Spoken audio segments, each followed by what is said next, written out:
नमस्कार, मैं हूं आपके साथ मीनाक्षी रजत और आप देख रहे हैं 3 बजे की 3 खबरें। सबसे पहले आपको बताती हूं कि कौन सी वो तस्वीरें हैं, खबरें हैं जो आज हम आपके लिए लेकर के आए हैं। तो पहली खबर के बारे में चर्चा करते हैं।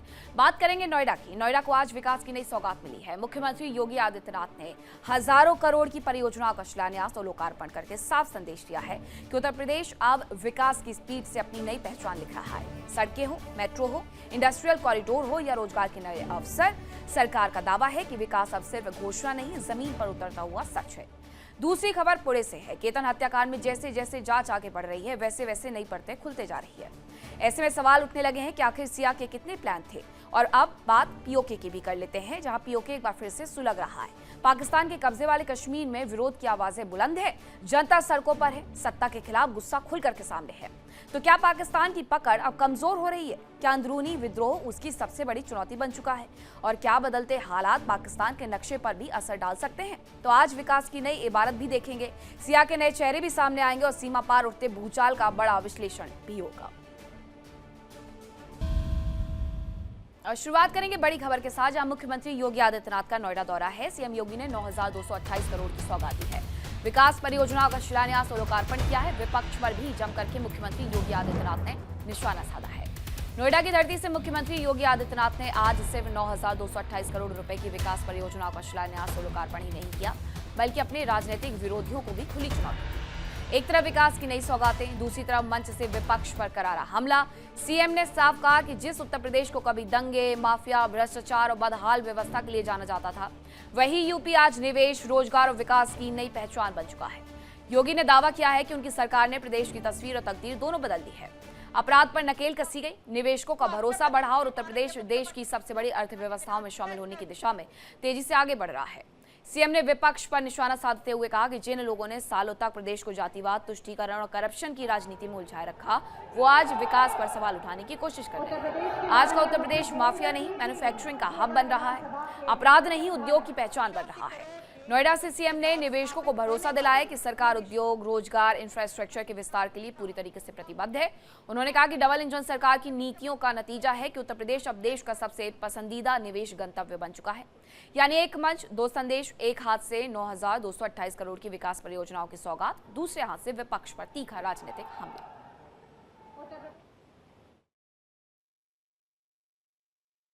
सेमीकंडक्टर यानी यह आज की दुनिया की सबसे बड़ी ताकत है और उस ताकत का केंद्र बिंदु या क्षेत्र बने। और आज इलेक्ट्रॉनिक कंपोनेंट के नए हब के रूप में इस क्षेत्र को स्थापित करने के लिए हमारे दोनों मंत्रियों ने जो रुचि ली वो अद्भुत था। यानी अन्य लोगों के लिए अकल्पनीय है कि जो चीज दुनिया से हम आयात करते हैं वह हमारे यहां बने और उसको हम दुनिया को निर्यात करें। भारत को इलेक्ट्रॉनिक कंपोनेंट के हब के रूप में स्थापित करना है और स्वयं आज यहां पर आए हैं। हम सबको आह्लादित कर रहा है क्षण। मैं सचमुच इसी आक्रामक रणनीति और प्रेरणादायी नेतृत्व के नाते ही आज कभी उत्तर प्रदेश का जंगल राज कहा जाने वाला जेवर आज मंगल राज के रूप में बदल गया है।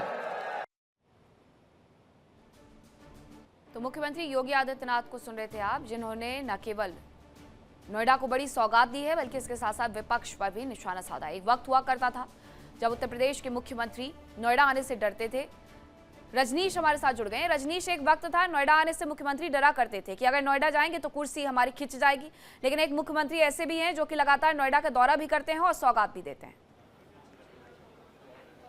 देखिए, यही कारण है कि विपक्ष लगातार जो है योगी आदित्यनाथ को निशाना बनाते हैं, क्योंकि योगी आदित्यनाथ ने बरसों की जो मनगढ़ंत कहानियां थी, मनगढ़ंत जो विचार थे, उसको तोड़ा और एक नई इबारत लिखी।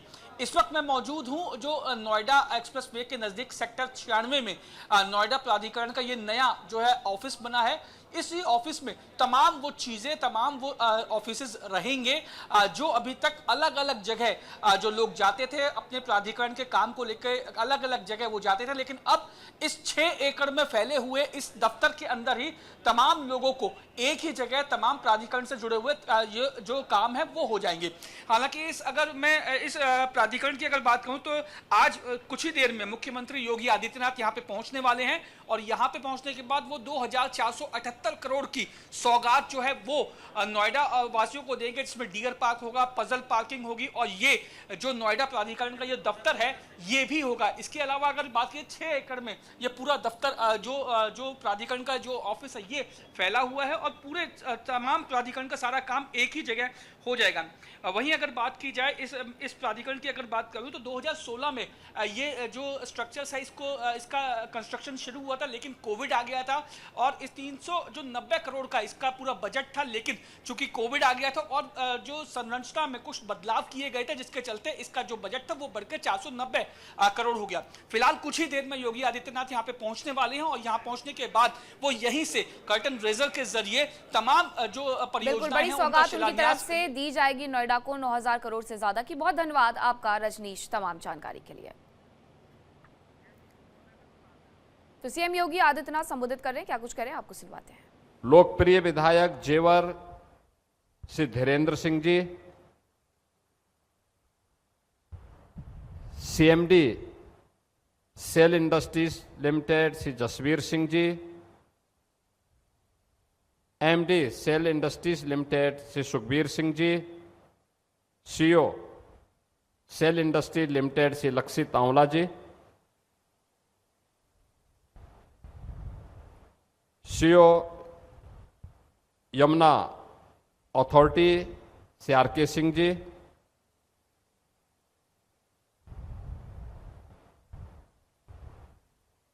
सेल इंडस्ट्रीज लिमिटेड से जुड़े हुए सभी अधिकारीगण और उपस्थित बहनों और भाइयों, आदरणीय प्रधानमंत्री श्री नरेंद्र मोदी जी के और अब खबर आपको केतन हत्याकांड से जुड़ी हुई बताती हूं, जहां नया खुलासा हुआ है। बताया ये गया है कि सिया का कथित प्रेमी चेतन का राजस्थान कनेक्शन सामने आया है। दिसंबर 2025 में जोधपुर गए हुए थे चेतन और सिया। शादी की जगह देखने के लिए उदयपुर गए थे चेतन और सिया। तो ये तमाम खबरें सामने आ रही हैं इस पूरे हत्याकांड के बाद। सीधे सीधे क्या इस पूरे घटनाक्रम को उदयपुर में करने का प्लान था, ये सवाल खड़े होते हैं, क्योंकि केतन और सिया की शादी भी उदयपुर में ही होने वाली थी। वेन्यू डिसाइड कर लिया गया था और वहीं पर चेतन और सिया गए हुए थे। और एक और खबर आपको बताती हूं, जहां फास्ट ट्रैक कोर्ट में ये केस चलने वाला है। उज्जवल निकम पीड़ित परिवार का केस लड़ने वाले हैं। सीएम देवेंद्र फडणवीस ने इस बात का ऐलान किया है।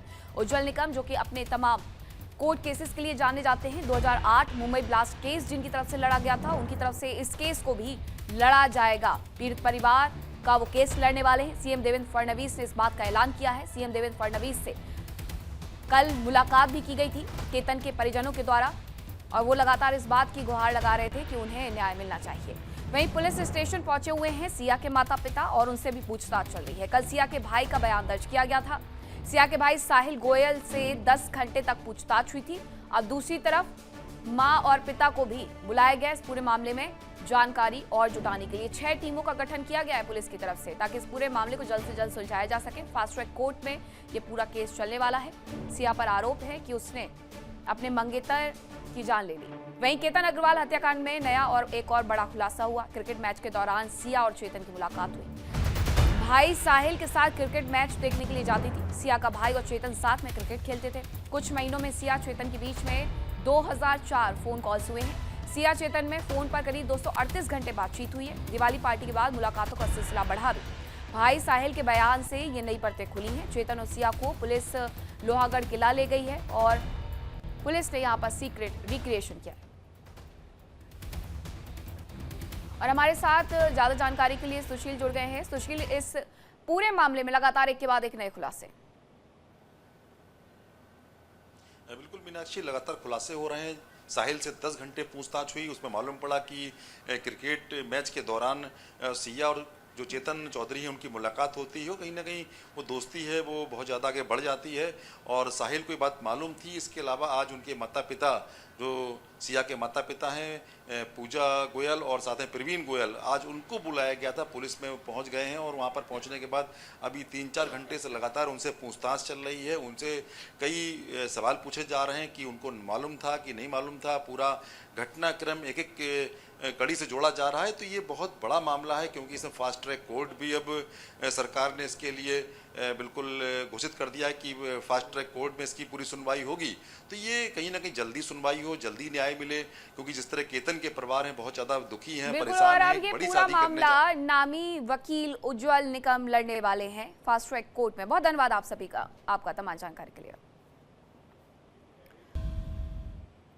और वहीं अब खबर पीओके से जुड़ी हुई है, जहां पर एक बार फिर से विरोध देखने को मिल रहा है। रावलकोट में युवाओं का प्रदर्शन देखने को मिला है।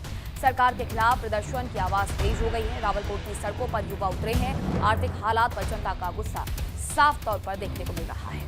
तो पीओके में विरोध प्रदर्शन लगातार बढ़ते जा रहे हैं, जहां सरकार के खिलाफ प्रदर्शन में महिलाओं से लेकर के युवाओं तक की भागीदारी देखने को मिल रही है। ये तस्वीरें देखिए, ये पीओके से ही रावलकोट से तस्वीरें आई हैं कि किस तरीके से महिला हो युवा हो बड़ी भागीदारी उनकी देखने को मिल रही है। सोशल मीडिया एक्टिविस्ट भी आंदोलन में सक्रिय नजर आ रहे हैं। राजनीतिक अधिकारों की मांग तेज हो गई है और शासन व्यवस्था के खिलाफ पीओके में विरोध लगातार बढ़ते जा रहा है।